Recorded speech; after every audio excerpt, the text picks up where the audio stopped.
Donald thinks that climate change is a hoax perpetrated by the Chinese. I think it's real. I did not. Science is real. I do not say that. And all of this with the global warming and that, a lot of it's a hoax. you even at one time suggested that you would try to negotiate down the national debt of the United States. I would borrow knowing that if the economy crashed, you could make a deal. I was against the war in Iraq, just so you put it out. The record shows otherwise. The record does not show that. Why is your judgment? The record shows that I'm right. Are you for invading Iraq? Yeah, I guess so. He even said, well, if there were a nuclear war in the East Asia, well, that's fine. Have a good time, folks.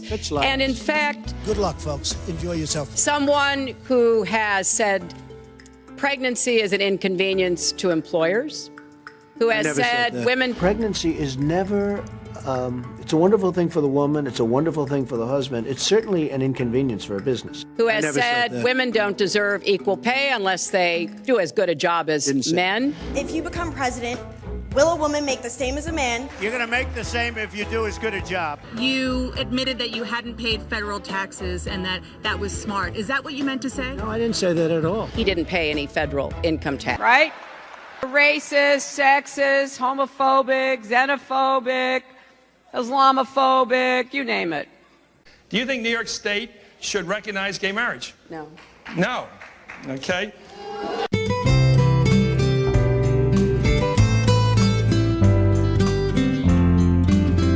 Talking, so I think about Trump, I get allergic. Boy, we have 63 days to go. Well, we're not going there, my friends.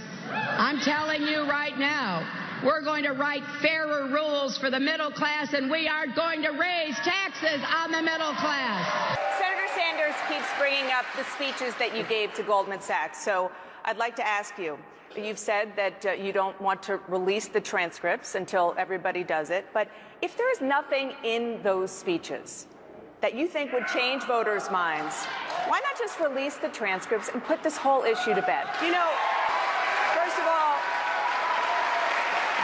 there isn't an issue.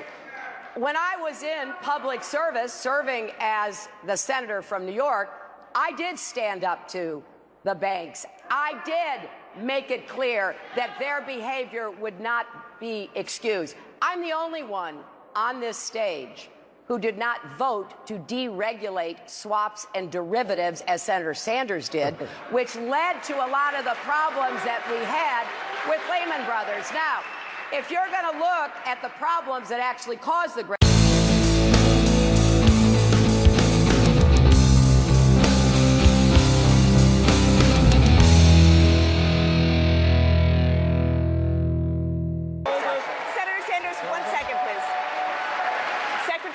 the question was about the transcripts of the speeches to Goldman Sachs.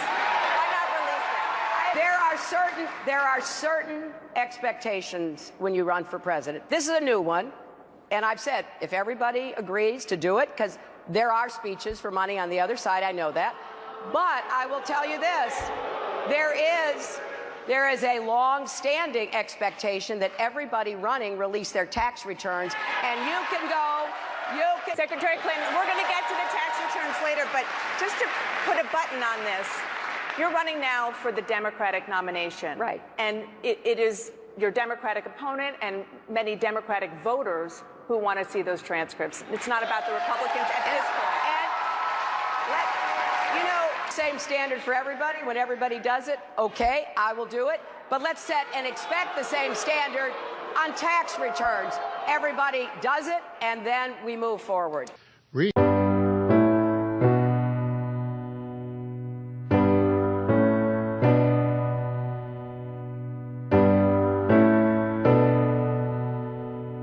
Would be worth considering doing it on the national level if that could be arranged. Remember, I know after the terrible 2008 financial crisis, I think one of the programs that President Obama was able to get in place was cash for clunkers. Remember that?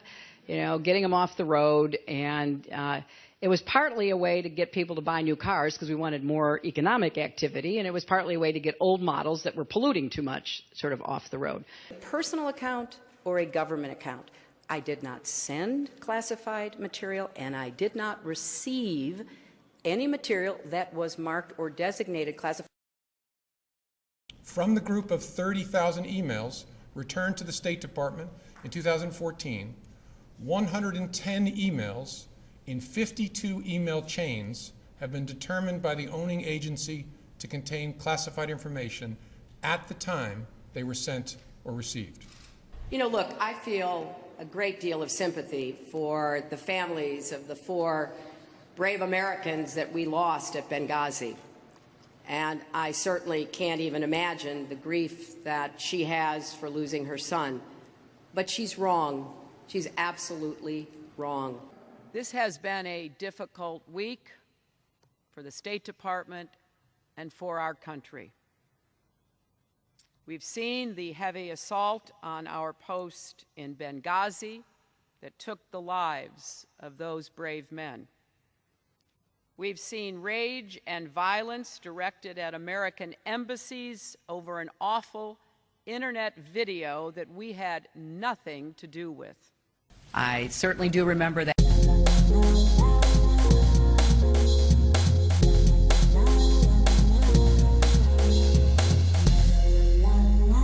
That trip to Bosnia, and as Togo said, there was a saying around the White House that if a place was too small, too poor, or too dangerous, the president couldn't go, so send the First Lady. And that's where we went.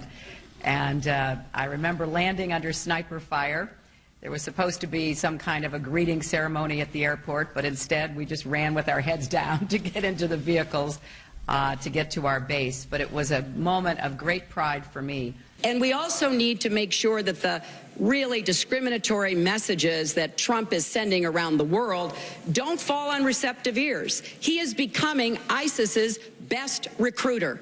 They are going to people showing videos of Donald Trump insulting Islam and Muslims in order to recruit more radical jihadists. You were in charge of it. You were the official in charge. Did you like the service?